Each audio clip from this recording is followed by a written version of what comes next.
Okay, this is video number 4 regarding the trimming at 3305 Moraga Place. I'm back up in the backyard and I'm just gonna show you from up here what I asked Angel to trim. I asked him to take off this far right branch of the bottlebrush tree because I believe that is the branch that primarily grows over the fence right here. So you can see it's pretty far over there. That happens every couple of years, and I'm just a little worried about it like leaning on the fence and making the fence weak. Also, I asked him to trim the ice plant on the top of the staircase because it has grown over there. I'm sure that's from the rain from last year. The drain comes out right here somewhere and it still works fine. So I asked him to take down this little bushy tree right here. I have tried to kill that year after year. It just keeps growing back. I don't know what it is, but it's extremely resilient. Walking over here, this is the bush cluster on the other side of the chain link fence that I asked him to trim.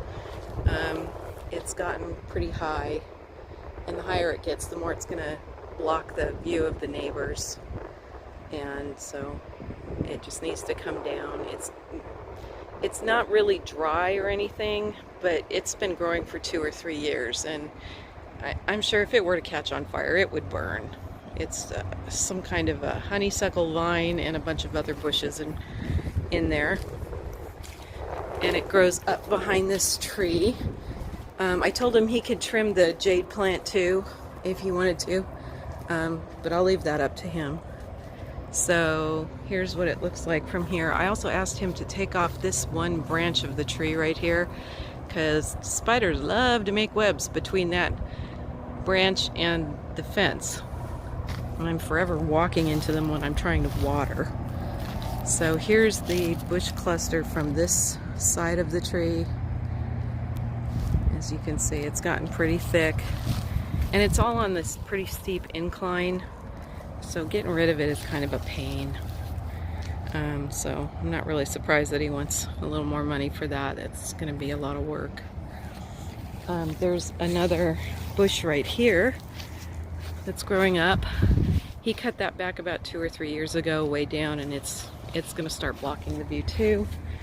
And I also asked him from now on to cut back the passion fruit vine that has grown onto the fence here. The French people planted that, and they put a wire up above the fence so that it could grow on that.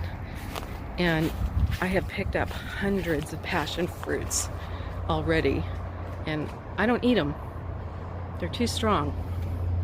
So my potted plants are doing okay. I've kind of cut back on those too, but that is the majority of what I want him to trim, is just this big bushy cluster right here. So that's it.